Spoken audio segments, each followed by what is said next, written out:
Chitsauko chechipiri chaJoshua. Rahabhi navasori. Zvino Joshua mwanakomana waNuni akatuma vasori vaviri muchivande kubva kuShitimu.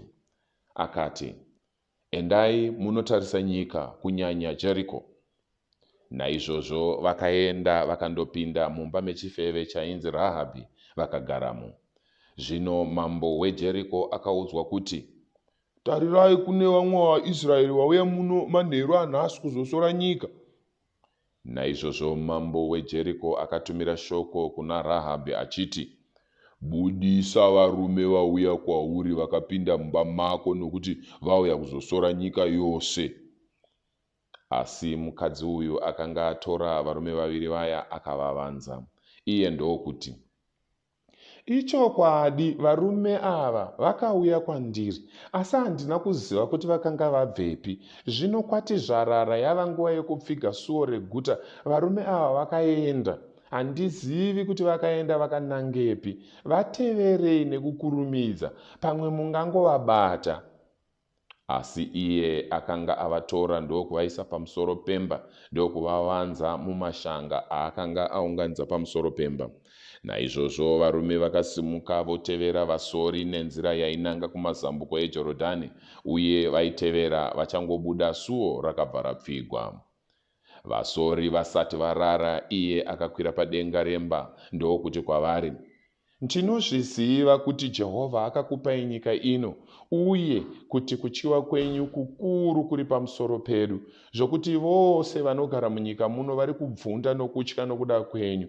Takanzwa maomeserwo akaitwa mvura yegungwa dzvuku naJehovha nokuda kwenyu pamakabuda muIjipiti, uye zvamakaita kuna Sihoni naOgi, madzimambo maviri avaAmori kumabvazuva kweJorodhani, avo vamakaparadza zvachose.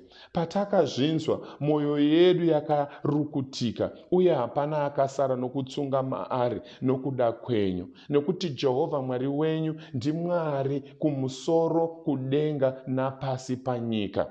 Zvino ndapota, pikai kwandiri naJehovha kuti muchaitira mhuri yangu tsitsi, nokuti ini ndakuitiraiwo tsitsi. Ndipei chiratidzo chechokwadi chakasimba, chokuti muchararamisa baba vangu namai vangu, hanzvadzi dzangu namadzikoma angu nemhuri dzavo dzose, uye kuti muchaponesa kubva parufu.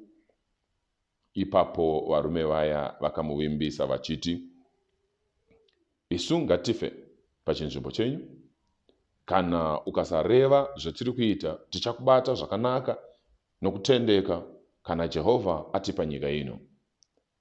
Saka akavadzikisa pasi netambo napawindo, nokuti imba yaaigara yaiva mumasvingo eguta. Zvino akati kwavari, endai kumakomo kuitira kuti vateveri varege kukuwanai. Muvande ipapo kwamazuva 3 kusvikira vadzoka, mozoenda henyu nenzira yenyu.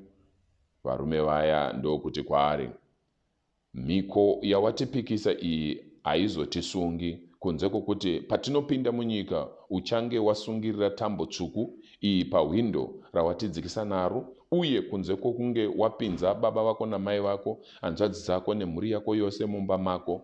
Ani naani anobuda mumba mako achienda panze, ropa rake richava pamusoro wake. Isu hatichazova nemhosva, asi wose anenge ari mumba pamwe chete newe, ropa rake richava pamisoro yedu, kana pakangowana anomubata chete.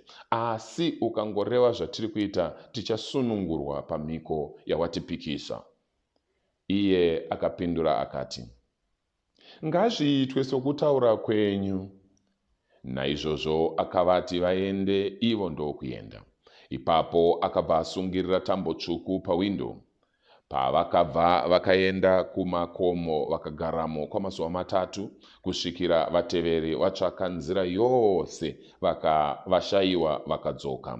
Ipapo varume vaviri vaya vakatanga kudzokera, vakadzika kubva muzvikomo ndokuyambuka rwizi, vakasvika kuna Joshua mwanakomana waNuni, vakamuudza zvose zvakanga zvaitika kwavari. Vakati kuna Joshua, zviro kwazvo Jehovha aisa nyika yose mumaoko edu, vanhu vose vari kugwagwadza nokutitya.